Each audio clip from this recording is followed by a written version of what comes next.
ఒకప్పుడు ఒక అడవిలో మిట్టు అనే మోసగాడు నక్క జీవించేది.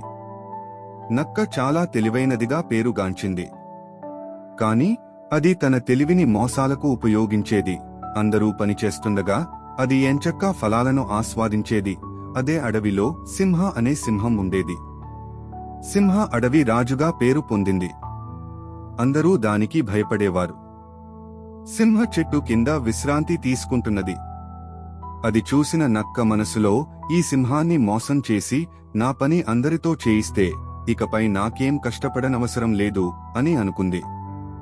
అది సింహ దగ్గరకు వెళ్లి చిరునవ్వుతో అంది, ఓ మహానుభావుడైన సింహ, మీరు చాలా ధైర్యవంతుడు, శక్తివంతుడు. కాని మీ జీవితాన్ని మరింత సౌకర్యవంతంగా మార్చడానికి ఒక నమ్మకమైన సేవకుడు అవసరమని అనిపించడం లేదా అని అడిగింది. సింహ నమ్మదగిన దృష్టితో అదేంటి అని అడిగినది. అప్పుడు నక్క వెంటనే అంది, మీకు ఒక సేవకుడిగా పనిచేసే అవకాశం ఇవ్వండి. నేను మీకోసం ఎల్లప్పుడూ ఆహారాన్ని తెచ్చిపెడతాను. మీకు వేటాడే అవసరం ఉండదు. మీరు సులభంగా విశ్రాంతి తీసుకుని రాజుగా జీవించవచ్చు. సింహ నక్క మాటలకి మురిసిపోయి ఒప్పుకుంది. ఆ రోజు నుంచి నక్క సింహానికి సేవకుడిగా పనిచేస్తూ కనిపించింది. కాని వాస్తవానికి నక్క అసలు పని చేసేది కాదు. అది చిన్న జంతువులను మోసం చేసి వాళ్లతో సింహ కోసం ఆహారం తెప్పించేది. ఆ ఆహారాన్ని సింహాకు తీసుకెళ్లి తాను కష్టపడి వేటాడి తెచ్చినట్లు నటించేది.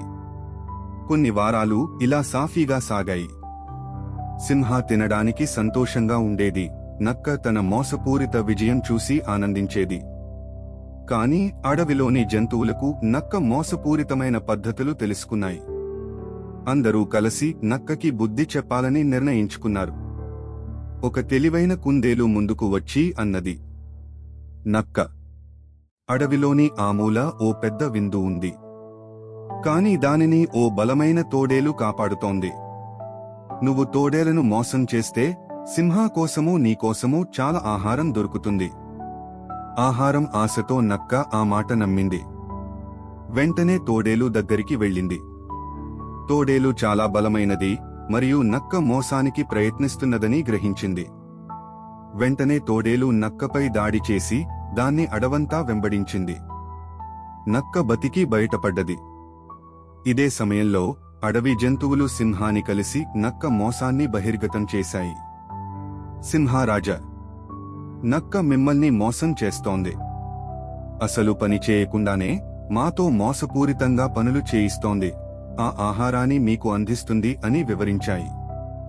సింహ చాలా కోపంతో గర్జించింది, మోసగాడా, నువ్వు నాకు అబద్ధం చెప్పి మోసం చేశావా?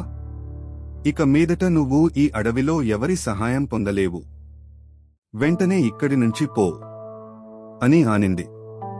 తర్వాత నక్క ఇబ్బందుల్లో పడింది. అది సిగ్గుతో తల వంచుకుని అడవిని విడిచిపెట్టింది. ఆ రోజు నుంచి నక్క మోసంతో వచ్చే విజయాలు తాత్కాలికమని, కాని చివరికి దాని పతనం అవుతుందని తెలుసుకుంది. నీతి: మోసం మరియు అబద్ధాలతో వచ్చిన విజయం నిలవదు. నిజాయితీతో పాటు కష్టపడి పనిచేసిన వారికి మాత్రమే సాఫల్యం దక్కుతుంది.